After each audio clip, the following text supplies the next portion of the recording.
سلامونه درنو لیدونکو، هیله د ټول روغ جوړ اوسئ. د افغانستان له پاکستان سره داسې یو مرکزي سیمې ته راغلي یو چې تقریبا په 100 مترۍ خو نه خیر کېدای شي 50 مترۍ کې شاوخوا 40 متره شاوخوا کې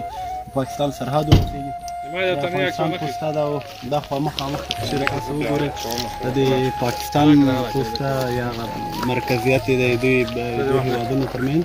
ډېر نږدې سره پراته دي. د دوی هغه حالات دلته موږ سره ملګري نور هم شته، د دوی هم خبرې پرې وکړلې. د دوی حالات پرتله باندې چې دوی څومره مجهز ځایونه جوړ کړي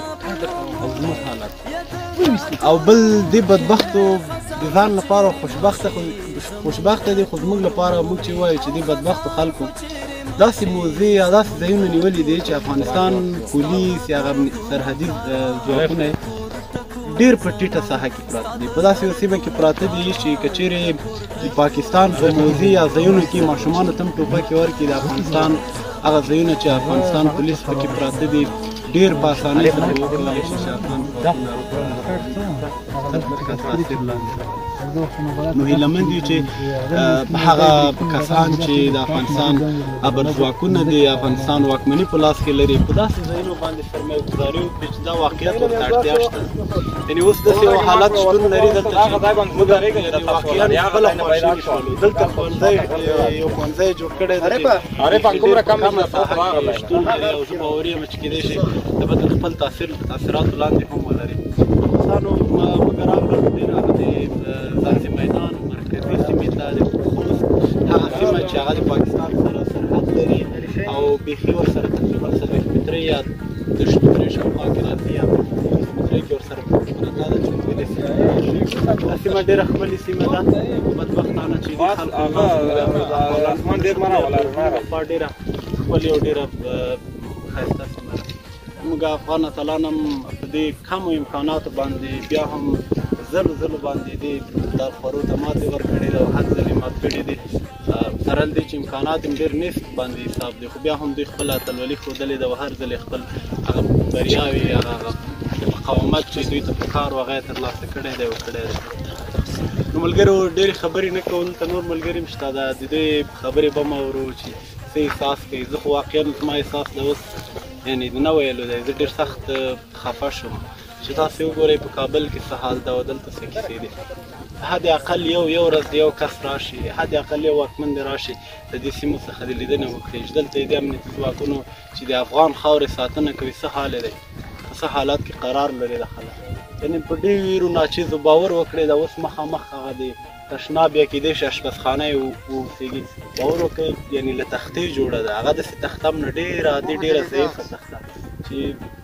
که چیرې په تیږه باندې هم ولګېږي په تیږه باندې زه باوري یم چې کیدای شي دا تخته ماته شي. خو بیا هم د افغان اتلانو همیشه خپله اتلولي ښودلې ده، همیشه یې خپل هغه ویاړ او غیرت او پښتونولي او افغانیت ثابت کړی دی چې ضرور ده او باید ثابت یې کړي. هزار ځلې د دې افغانانو په ویاړ باندې زه آفرین وایم، هزار ځلې ورته اتلولي غواړم او ژوند یې غواړم، بریالیتوبونه یې غواړم. واقعیت چې د دوی اتلولي باید وستایل شي. دغه کسان دي چې نن د پاکستان سره په دې کرښه باندې پراته دي او ورسره جګړه کوي. یعنې دا هغه ځوانان دي چې په ډېر نصف امکاناتو باندې دوی استفاده کوي، ډېر نصف امکاناتو باندې دوی ژوند روان کړی، خو بیا هم هر ځلې چې جګړه نښتې ده د دې دواړو لورو ترمنځ افغان ځواکونو په ډېره مېړانه باندې له خپل هېواد له خپلې خاورې څخه ننګه کړې، دفاع یې کړې. د مخامخ تاسو چې وینئ د افغان ځواکونو پوسته د مخامخ او دا خواته ډېر نږدې سیمه کې پاکستاني ځواکونه پراته دي. او بس نو دغه ناخوالې د هیلهمند یم چې دغه ویډیو د اقل تر هغو کسانو پورې چې واکمنان دي، که تر هغو نه وي د اقل هغه ټیټ کسانو پورې، که تر هغو هم نه وي د اقل هغه بیخي چې د اقل درېیم او څلورم لاس کسان دي تر هغو ورسېږي تر څو دا خبره تر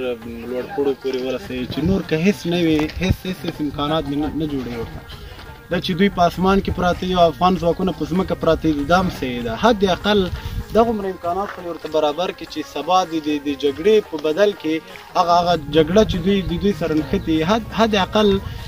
که د 10 نفرو ژوند پکې نه خوندي کېږي 2 نفرو ژوند پکې خوندي شي حد اقل 2-3 نفره خو ژوندي چې اوسي یعنې باور وکړئ ډېر سخت خواشینونکی حالات دی یعنې اصلا د ویلو څه نشته ده ځکه